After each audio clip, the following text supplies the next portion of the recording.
What's going on, guys? Well, I'm coming from my office today, so figured I'd just get on here and go over a couple of things. One, I'm gonna give y'all an update on the truck and what's going on with it, what I found out, hopefully when I'll be coming back, and to RV transport. And then I'm also going to be doing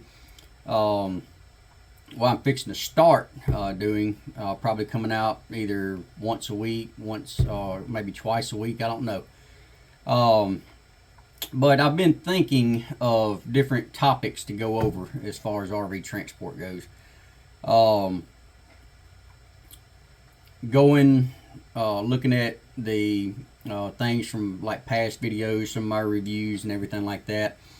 I'm going to keep doing some of those things, but going back and looking at the analytics and everything like that of YouTube, it seems like most of y'all enjoy the RV transport videos better.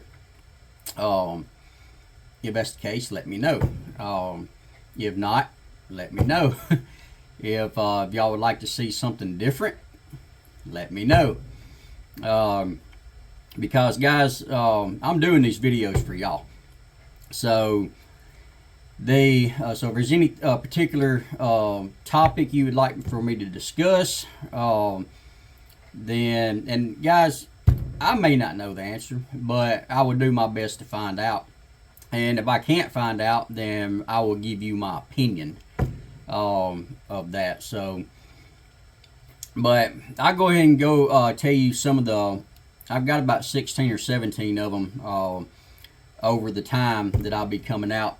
I made a video here a while back, and the most common questions asked in RV transport.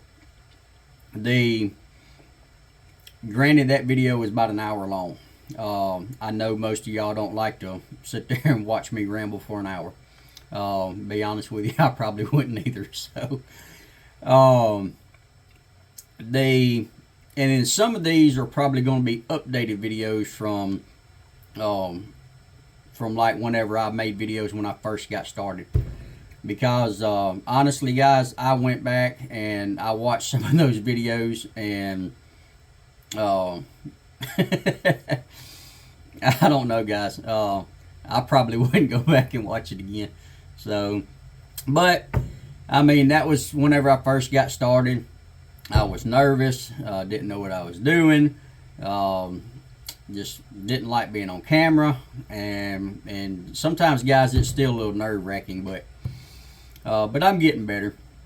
So, and of course, most of y'all know how I just like to ramble, which I'm probably doing right now.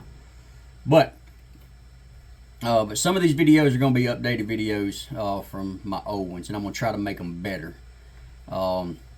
But some of the things that I've got right now is, and all these right here that I'm going over are coming from questions that people have asked me. And so I'm just going to try to make an individual video instead of making an hour-long video of everything. I'm just going to make a video on each topic, and hopefully, you know, maybe 10, 15, maybe 20 minutes long video. So hopefully y'all will enjoy that better than sitting and listening to me ramble. So, but anyway,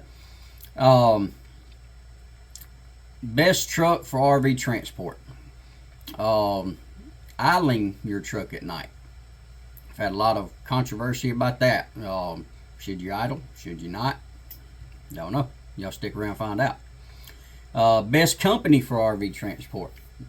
And guys, most of this stuff is going from my opinion, and a lot of this stuff I'm not going to tell you which direction to go. I'm just going to give you my opinion, tell you what to look for, questions to ask, and then it's up to you to make your own decision. So, the importance of an auxiliary tank. Let's see, actually, let me put one in here real quick. Y'all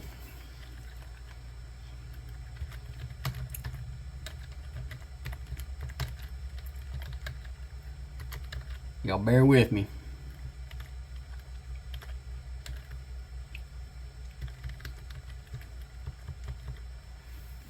let's see here.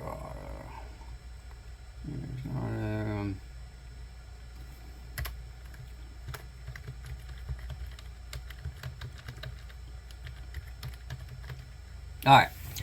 So, like I said, some of these they're just coming to me off the top of my head, and guys, if y'all would like, if I mention something in here that y'all have a question on, that y'all would like to see me do a video on, leave it in the comments. Let me know, and I will add it to this list, and I will try to get it out as soon as I can. So, see, where was I? Importance of an auxiliary tank. CDL versus non-CDL. Do you need a CDL to do this? What's the difference in the weight as far as what you can haul versus non-CDL versus CDL? So those some of the questions or some of the answers I'll be giving in that. Do you need ELD? Do you have to run an ELD? Actually, speaking of that, just came up with another one. So let's see here.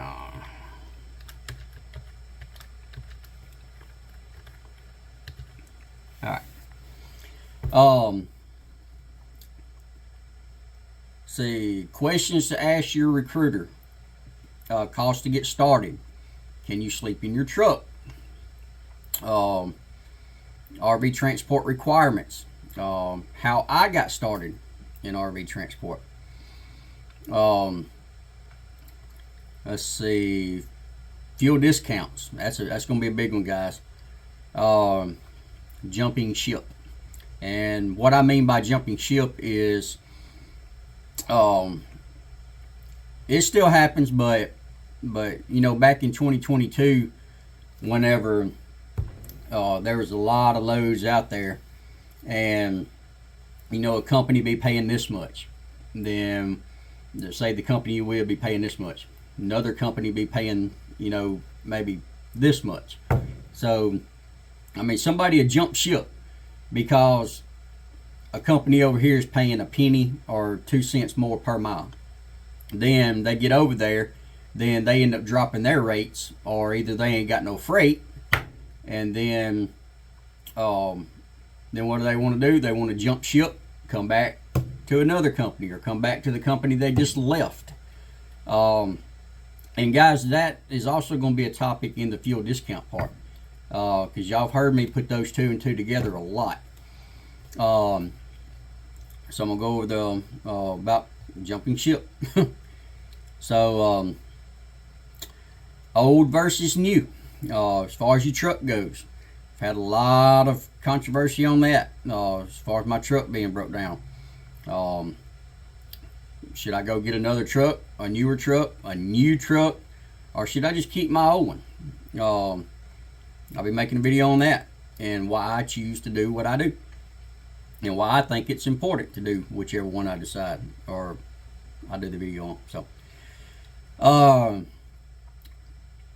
here's a couple more that I'm probably gonna put out pretty soon.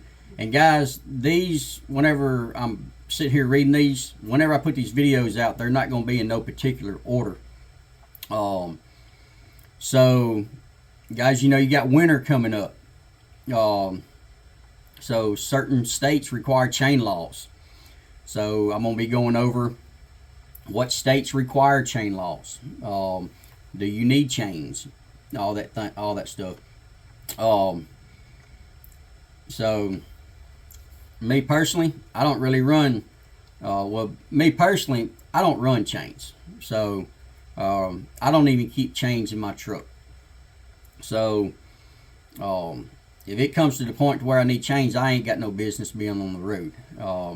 That's the way I've been for ever since I started driving a truck 20 years ago. So I've put chains on a big truck once in my life, and that's it. So but yeah, going over chain laws. Here's another one that's fixing to get ready to come up. Tax deductions. And guys, I'm no attorney. I'm no CPA. I'm just a, guy here running his own business. So my best advice whenever I do go over the tax deductions is, you can take what I give you for what it's worth, but if you get caught by the IRS which I'm not going to give you no bad advice. I'm not saying that, but if you get caught by something that you done, then that's on you. So my advice is just go hire a good CPA attorney. Items needed for RV transport. Here's one I was talking about that I think this was like my 4th or 5th video I ever done, which was back about almost 3 years ago. Starting on a budget. Guys, y'all know times are tough right now. Inflation, high fuel prices, low rates. You need to save all the money that you can. So, starting on a budget. I'm not putting down, none of the places up in Indiana, Dan's, Dealey Depot, any of those places. I've gotten their stuff there before. But do you have to go up there to get your truck outfitted? No. Everything I've done on my truck, guys, I've done myself. I didn't take my truck to Dan's or Dealey Depot to get outfitted. My rock guard, I made myself. All that kind of stuff. So, and then another one I hear a lot, mostly on like Facebook groups and stuff. Do you need a DOT number or an MC number? How do I get started with this? So, those are a lot of the things I'm going to be going over and making different videos on. Like I said, guys, if I left something out that y'all would like to see a video on, leave it in the comment. Let me know, and I'll add it to my list. And I'm sure I'll come up with more along the way. So, as far as my truck goes,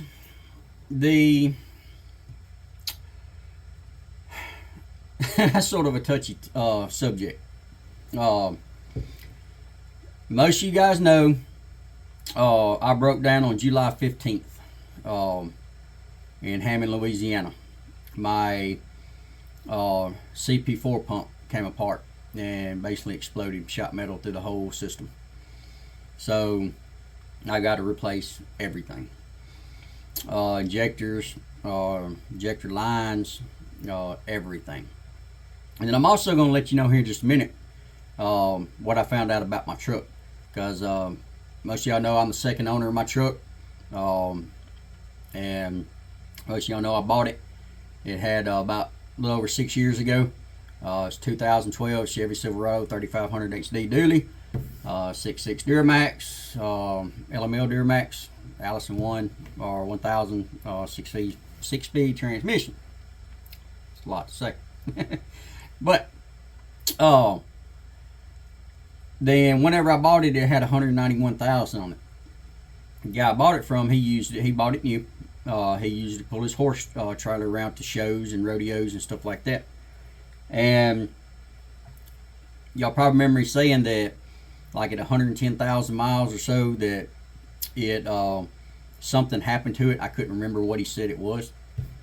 But I ran across somebody that knew him, had his number, so I called him and sat there and talked to him for a good bit. I asked him if he remembered who I was and all that mess and me buying his truck. And I told him it's been serving me good and what all I've done to it, which honestly ain't much. Really ain't nothing other than what I'm going through right now. But so he explained to me, he was up in Virginia and he was driving along and just got fuel. Driving along, all of a sudden it just died and wouldn't start back. And then told me that basically CP4 pump came apart. So this is not the first time that's happened to my truck. So he took it into the dealer. They replaced it, so I'm assuming they put another CP4 pump on it and injectors and stuff like that. So like I said, guys, that's the second. That's the importance of what I've been telling y'all about the CP4 CP3 conversion kit. Something that I wish I would have done. Something that I wish I would have listened to other people telling me that I needed to do before it was too late, because I could have saved a lot of money if I would have done this. But if you have a CP4 pump, guys, do the CP3 conversion and then get you a lift pump, either fast or air dog. I'm personally going with air dog, because whenever it comes apart, it ain't going to get you to where you limp it off the side of the road. When it comes apart, it's done. And then you're going to be looking at about a $10,000 fix. So, and I'll go over out here in just a minute. I'm trying not to make this video too long. So that's the deal on that. As far as my truck goes, I took it over there to the mechanic, and I was thinking about doing it myself, and then I sort of decided not to, because I really don't know what I'm doing on it. Not saying I can't do it. I'm sure I could. It just take me a little bit longer.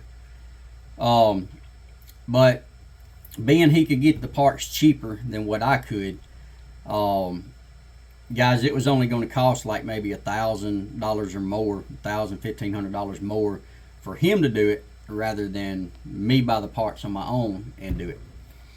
So I decided to go ahead and let him do it. Was that a good choice? I don't know. Whenever he's done with it, I think it'll be a good choice. As of right now, I've been having a lot of back and forth issues with that, and I'll let you know about that. So today is October 1st. This coming, which is Monday, or today's Tuesday, October 1st. So this coming Friday will be 4 weeks that my truck has been at his shop. I've sort of been getting a little upset. I've been trying to be patient with him and understanding and all that stuff. But guys, I'm just ready to get my truck back. Granted, it did happen at a good time. Well, I'm not going to say happen at a good time. It's never a good time for this to happen. But freight has been slow, and which right now the load board is picking back up pretty good, actually. Do I recommend you jumping in right now?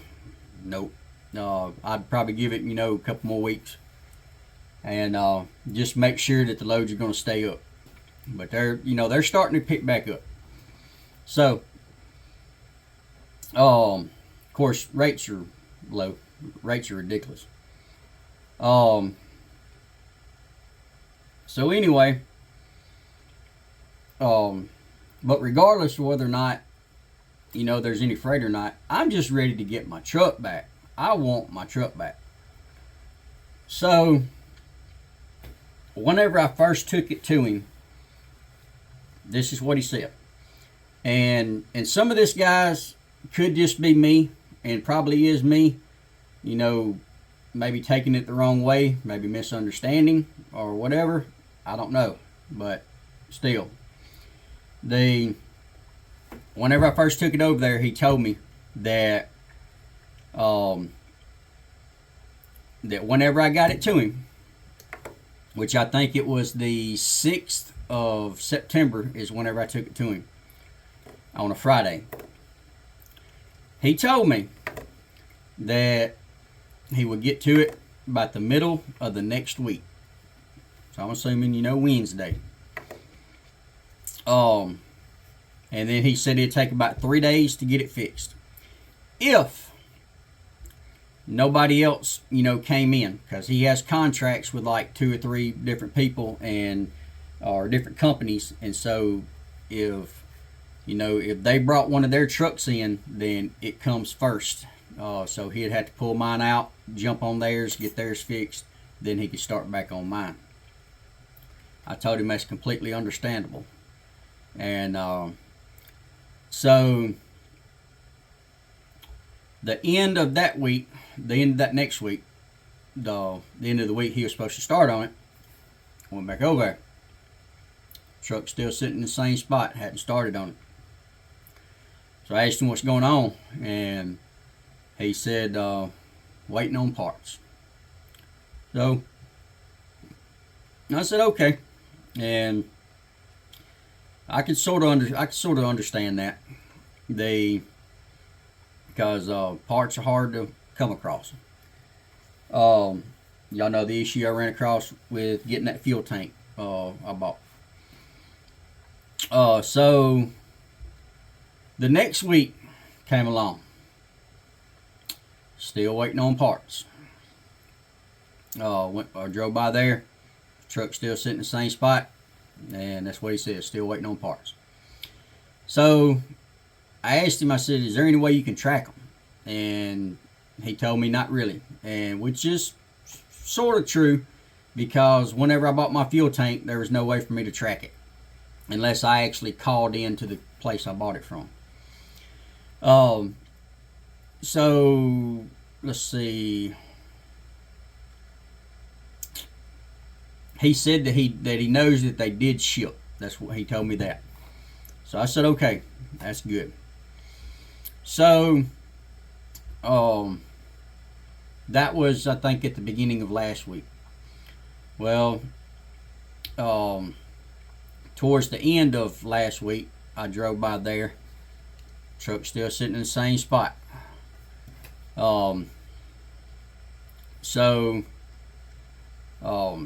Let's see, yesterday I went by there and I was about ready to, and I've done talked this over with a couple friends of mine, and actually discussed it with C Farmer, and basically I was getting ready to basically hire him, and basically me and him do it, replace it.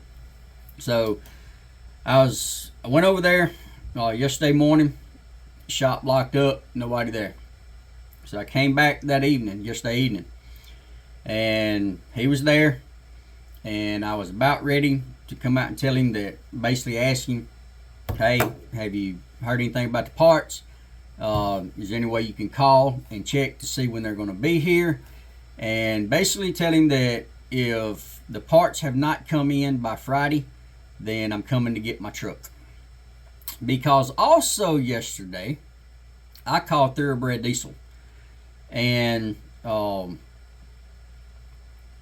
asked them about the CP3 conversion kit with the contamination kit, the new injectors, lines, all that stuff. They had it in stock, said they could have it to me in 2 to 3 business days. So I asked them about the air dog, same thing, they had it in stock, said they could get it to me in 2 to 3 business days. So I'm sitting there thinking, why is it taking him 2 or 3 weeks to get my parts? So I don't know if he's just using that excuse, just now ordered them, or wherever he ordered them from, it's actually taking that long. I don't know. Like I said, guys, I don't know this guy that well. I've heard he's good. I've heard he's real good. But on a personal level, I don't really know him. So that's what I was going to tell him, that if I ain't here by Friday, I'm coming to get my truck. I get the parts myself. Then me and C Farmer was going to tackle it, and I was just going to pay him to do it, which is sort of what I wish I'd have done anyway, because like I said before, guys, I have trust issues with certain things. This is one of them. You're talking about my livelihood right here. You're talking about the way I make money. You're talking about my business. And not only that, guys, somebody else doing repairs on my truck which have never been done before, as far as, you know, somebody else working on my truck. There's only been one time somebody has worked on my truck, and that was whenever the transmission control module went out. I had to take it to the dealership to get it programmed. Other than that, I'm the only person that's ever touched that truck. I've done all the repairs that truck's ever seen, for the most part. But I don't know.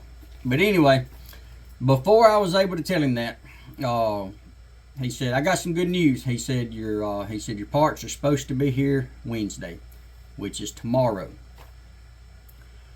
So,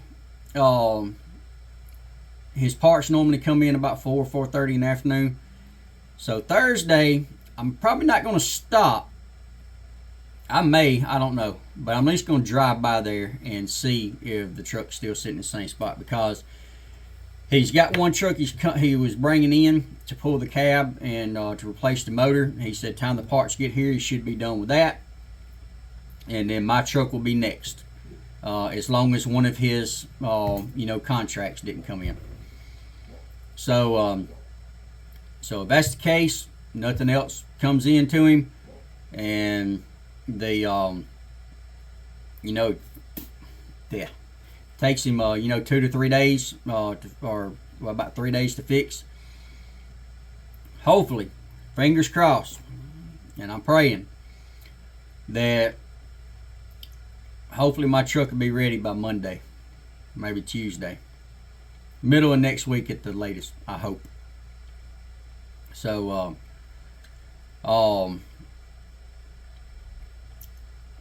as soon as I get it back, there's a couple of things I got to do to it.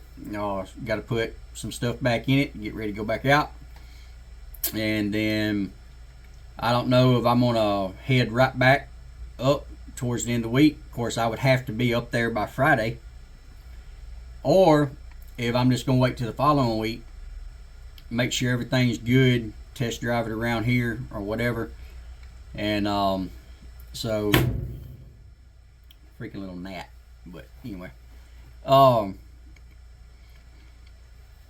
so make sure everything's good, and then leave out Sunday, go up there Monday, and because most of y'all know I leased, because it was going to be over 30 days before I got my truck fixed, and we're required to pull at least one every 30 days. Then plus I needed my bond back, as far as to put money back and everything. So yeah, I went ahead and leased. So they told me that, I just told them I wanted to make sure I was leaving on good terms, and I plan on coming back. I just don't know when it's going to be. And I told them the situation with my truck, going to be about a $10,000 fix. And so they said, yeah. They said as long as it's not over 6 months, then basically you just come right back like you never left, and you won't have to go through orientation again. The only thing that you would have to do is, if it's been over 30 days, is you would have to come in and take a drug test. Told them that's perfectly fine.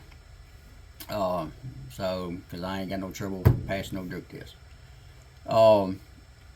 So that's what that's gonna happen. So I'm gonna, as soon as I get it back up and I get ready to go up there, I'm gonna call them, let them know, hey, just to double check, because I don't want to go up there and then come find out, no, we ain't gonna take you back.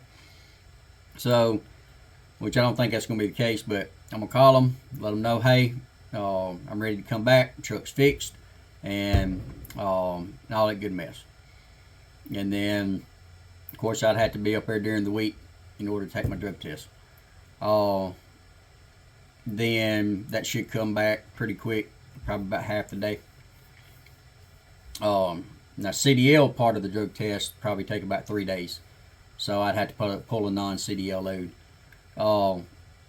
But my first load is probably going to be one coming back here to Belden, if there's one on there. And just to, another test run, make sure everything's good. So Then after that, guys, I'm probably gonna be on the road a lot. Most of y'all know I sort of run, you know, part-time ish, sort of not quite full-time, but more than part-time. Here probably next few months, guys, I'm probably going to be running full-time to get my funds built back up. So, you know, that doesn't necessarily mean I'm gonna be running like long trips like California and stuff like that, which I'm probably gonna try to do, you know, a couple of Californias. But the main thing is of course, you know, maximize my my time clock, my 11 hours drive time, my miles, all that stuff throughout the day, and so that way I'm not sitting. And basically I'm gonna do just like if I was over the road truck driver. Leave out, you know, Sunday afternoon or so, go up there, pick up Monday, and then, you know, come back Friday. Do my 34-hour restart, head out again. So that may be like, you know, how here a while back I done those 3 buildings back to back to back. I may do something like that. I may, you know, do a Florida, come back up, grab a building, come back, or 2 Floridas or whatever. I don't know yet. But for a while I'm probably going to be staying out the whole week. But anyway, guys, this video is done got longer than what I wanted it to. And me sitting here rambling, so most of y'all have probably already clicked off, so I hope not. But anyway, again, guys, leave me a comment. Let me know what y'all would like for me to talk about whenever I do get back to making, you know, videos as far as, you know, my trips and all that kind of stuff. I've been looking around. I've been looking at an app, or it's not really an app, I don't guess, but to where I can get different music. And but the problem is I got to pay for it, and I don't know. I'm trying to, you know, sort of change the music up a little bit. Really, you know, most of my videos, you know, you mostly see me talk, going over things and stuff like that.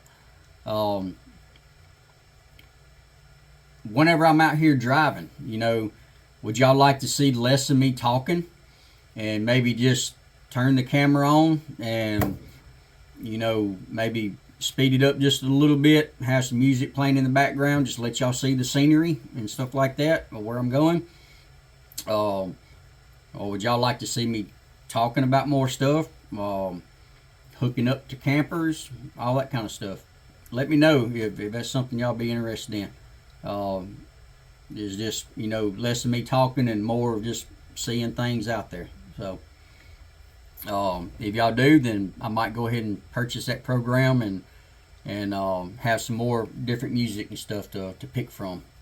So anyway, guys, if y'all don't mind, hit that like, share, subscribe button. Really helps me out. And so I guess I'll get back with y'all on the next one. And so guys, y'all also hit that bell notification, and so that way whenever I start putting out these videos, then y'all be able to see them. Like I said, they're not going to be in no particular order. Just, I guess, what I think is more important as far as things coming up, like chain laws because it's winter, tax deductions because tax season's coming up. So things like that. But anyway, like, share, subscribe, and I will talk to y'all on the next one. As always, y'all be safe. Semper Fi.